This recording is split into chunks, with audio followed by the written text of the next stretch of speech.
บายดีทักทายสวัสดีพ่อแม่น้องเมื่อสุขุมคนสวัสดีพ่อแม่น้องทั้งฝั่งลาวหรือทางฝั่งไทยหรือทางต่างประเทศ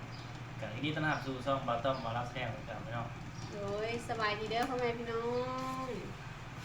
มีการฝั่งลูกชายกับเจ้าพี่น้องเนาะมาพบกับเราสองคน ทางกระตื่นกินนม ตื่นให้พี่น้องเลยก็เลยเอาเปิดข้าวกินนม นอนแป๊บ โอ้ยลมขอเรื่องขวัญมาโอ้ยตกใจเบิดพี่น้องเลยลมพัดประตูลมขึ้นมาเฮงวันเดียว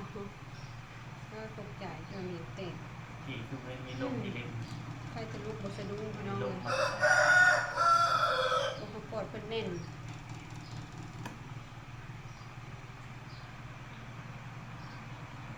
ซีทางว่าเป็นยังซื้อคือนมใหญ่ลูกซื้อทรงนม นี่เพิ่นมิ้นอันคลิปที่ถูกหวยเนาะจะจุกกับไปอ่านเพิ่นมิ้นให้คำแนะนำเข้ามาหลายแล้วเพิ่นกะคิดว่าสาวซุกนะเอาแต่นมส่งให้ลูกกินเนาะที่จริงแล้วนะพี่น้องสาวซุกกะบ่ได้เอาแต่นมส่งให้ลูกกินสาวซุกกะกำลังฝึกให้นมลูกคือกันนะพี่น้องสาวซุกนะยังบ่ทันมีน้ำนมมาหลายในบ้านนี้ก็ได้กินนมเสริมเพิ่มเพราะฉะนั้นแล้วเพิ่นสิบ่อิ่มเนาะคือมื้อนั้นถ่ายคลิปเพิ่นเห็นแต่สาวซุกเอานมเสริมให้กินเด้แม่นขวดเนาะสาวซุกยังบ่ทันเอาเข้าเต้าสลับกันไปนะพี่น้อง เปลี่ยนกันไป แม่นช่วงใดที่ว่าอันเพิ่นบ่หิวแห้งก็เอาเข้าเต้า เพราะว่าน้องจะสุกออกโบราณแล้วเนาะแต่กินน้ำห้อนบ่ได้เพราะว่า เพราะว่าผ่า ขาตั ตั ด ด เป็นว่ากินน้ำห้อน เพิ่นห้ามกินน้ำร้อนเด็ดขาดเนาะพี่น้องเพิ่นว่าไหมสิละลายข้างในเนาะเป็นยิบไหมสาวซุกก็เลยบ่มีน้ำนมมาหลายมากบ่ทันน่ะนะพี่น้อง มีแต่กินแบบอุ่นเครื่องเย็นสาวซุกก็ได้ซื้อหวานธรรมดาบ้านเฮานี่แหละมาต้มกินแน่เนาะแล้วก็ผงขิงบ่เนาะแล้วก็ชาให้น้ำนมให้พี่น้องเป็นเพิ่นโฆษณากันเนาะซองละ100 กว่าบาทนมมาเยอะอีหยังเพิ่นก็ซื้อมาเฮ็ดส่งกินไว้นานเลยมีก็สุดแต่หาแนวมาเฮ็ดให้กินนะพี่น้องซื้อหัวปีมาหัวปีมาต้มให้กินแล้วก็ผัดไก่ใส่ขิงโอ้ยเผ็ดขิงกันพี่น้องบำรุงน้ำนมตอนนี้เพิ่นกำลังเข้าหัวออกหลายพันได้พี่น้อง กินบูติงเลยพี่น้อง หิวแห้ง คือ FC ส่งมาต้องมาถามมาซื้อลูกชายซื้ออะไรซื้อน้องออโต้เรื่องอย่างเด้อ ออโต้ ออโต้ บางเทื่อพี่น้องซีฟังมันจะเป็นโตโต้จริงๆแล้วซื้อเล่นน้องออโต้ ออ เนาะ โต้ เพิ่นต้องเพิ่นตั้งเองเพิ่นมักซื้อนี้เนาะ ต้องตั้งเองเลยตั้งไปอยู่ในห้องแหละห้องเป็นห้องตลอด คุยตั้งแต่อยู่ในท้องคน เปิดไม่จื้อเลยพี่น้อง เพิ่นก็ได้ยินเสียงเวลาเขาคุยนำเพิ่นจะอยู่ในท้องแล้วออกมานี่เพิ่นนอนอยู่เพิ่นคุยยังบ่ได้เพิ่นก็ยิ้มเนาะยิ้มตามภาษาแม่วี่แม่งวันอย่างตามภาษาผู้เฒ่าผู้ร้อยเลยพี่น้อง ยิ้มแล้วลมดีแต่ลมดีขนาดนั้นพี่น้อง ยิ้มหลอกบางเทื่อคือว่าแบบหัวได้ยินเสียงนกออกหาโอ้คุณส่งพัสดุ โอ้โห คุณกดปิดก่อน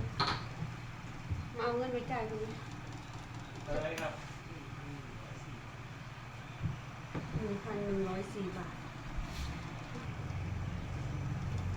มอสซูลินแหละ เก็บเพิ่นมาส่งเครื่องพี่น้องน้องกี้นี่ แม่มันต้องรัดเอาเครื่อง ครับเครื่องเป็นโทรเข้าทั้งโทรศัพท์บ่ได้ครับเพราะว่าถ่ายคลิปวิดีโอกันเพิ่นเลยมาเรียก ที่ว่าเสียงโทรศัพท์ไป ที่ว่าภัยโทรมา เดี๋ยวไอ้นางมาสั่งอย่างพี่น้องเลยสบายเนาะอยู่ไทยไปส่งถึงหน้าบ้านพี่ ส่ น้อง ง ถึงหน้าบ้านเลยครับ ไม่เรียกที่นี่เลยพี่น้อง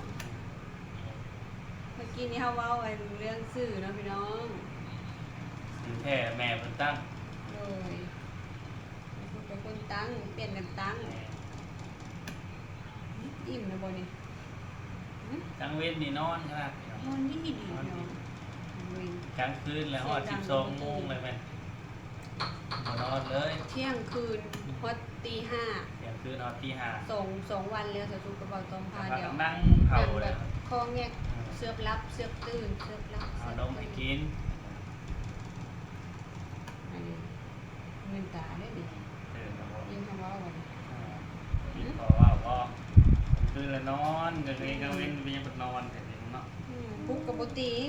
ถามแม่ถามป้าเพิ่นก็โอ้แนวเขาเด็กน้อยแบบนั้นเพิ่น แม่เด็กน้อยแรกเกิดสิประมาณนี้แหละ ผู้เพิ่นเคยมีลูกเพิ่นขนาดลูกเป็นใจเป็นใดเนาะ พี่น้อง FC เพิ่นเคยเอาลูกเลี้ยงลูกอาจสิฮู้เนาะว่าวัยประมาณนี้เป็นแนวใดเนาะมันเป็นวัยแบบยังบ่ทันแบบฮู้ยังนะมีแต่ให้นะ ปีนป้าเพิ่นว่า3เดือนเนาะ ตอนเอาน้องมิว ตอนเอาน้องมิว ไป 3เดือน นางก็ขอน้องมิวพากัน เดือน2แห้งให้เพิ่นว่าแห้งให้โดยเฉพาะแม่นวันพระวันศีลนะพี่น้องแห้งให้ วันโกนวันพระ แต่ก็บ่ต้องกันรอเบิ่งอยู่มื้อนั้นว่าแรงแห้งสิให้วันศีลแต่บ่ให้มื้อ สิ นั้น บเอง เองบ่ให้แต่ว่ามื้อ มือมา เมื่อมามีสินน้อยโอ้ยหายกันเลยที่เราเนาะแต่ว่าจักกันเห็ด นี่ ว่าจักได้อ้อยเด็กน้อยหาย เด็กน้อยวัยนี้ให้แบบบ่มืดหูบ่มืดตานะพี่น้อง แม่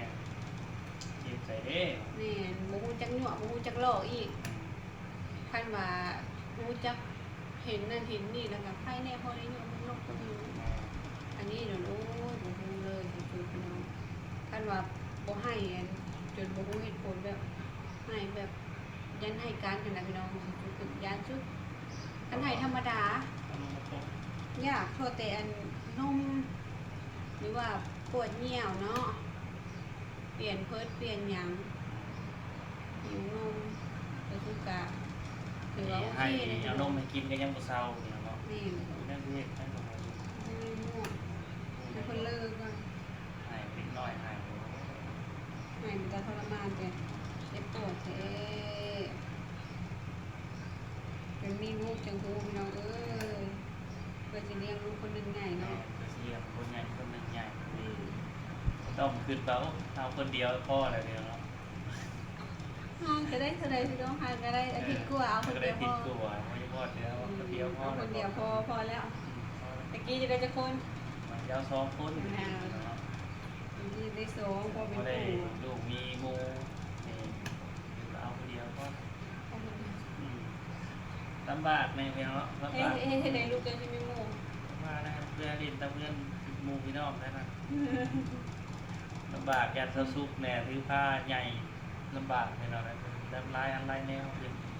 เงินบอกพอว่า เอาแล้วเกิดมาอยู่นอกว่าเนาะนี่เลยใหญ่ดีเอ้ย ตอนอยู่ในท้องอยู่ธรรมดา เว เนาะ ลามาเนี้ยมาขึ้นแบบผูเป็นลูกหลายคนนะเนาะเป็นได้จริงสิวะหรือว่าไม่ได้ให้แบบนี้ไม่ได้น้อยตะกี้เนาะ ทราบพ่อแม่เล่าก็ให้ หรือว่าเพิ่นว่ามันเพิ่นให้มันให้กับป้าให้เลยบ่ดูได้ ให้ก็หยวกไปหยวกเศร้าเลยเศร้า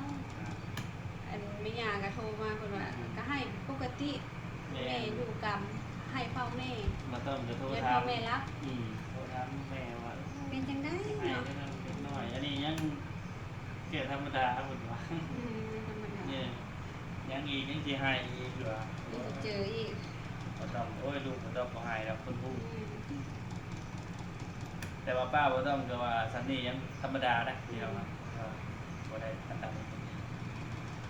ว่าฮู้ความอยู่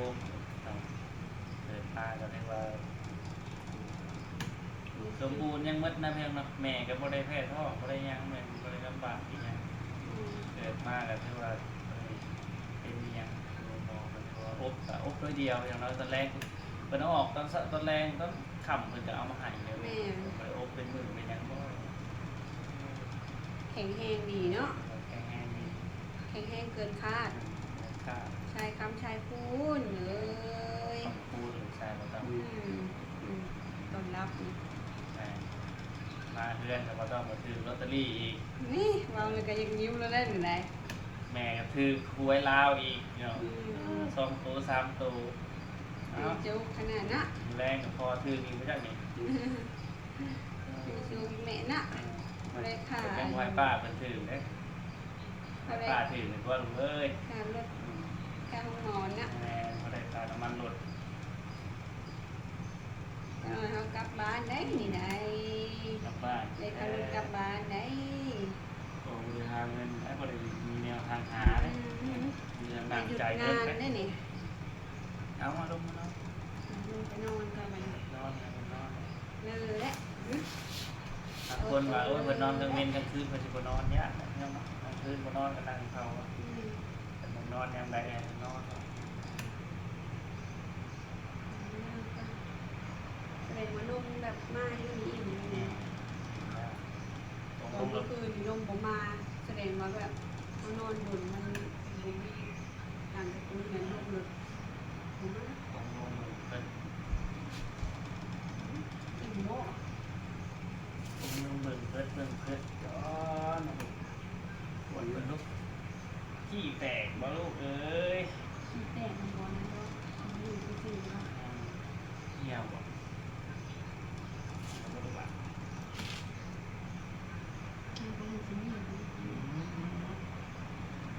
ขี้สะบือกะเจ๊จังเมื่อไหร่เพื่อนสิหล่นพี่น้องไม่ม้วนได้หล่นนะสายสะดือ จิตเพิ่นนอนโคตรตีนแบบอยู่ในท้องบ่ต้องให้เหยียดจับ กับพยายามเหยียดเพื่อนเพื่อนกันเหยียดได้เพื่อนกันยันเบ็ดบิดขี้นี่เลย บ่ต้องควบคุม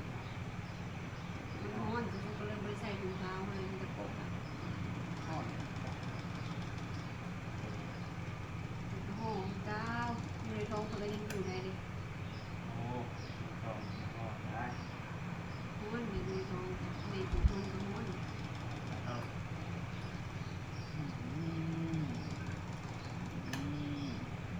จักโลเด้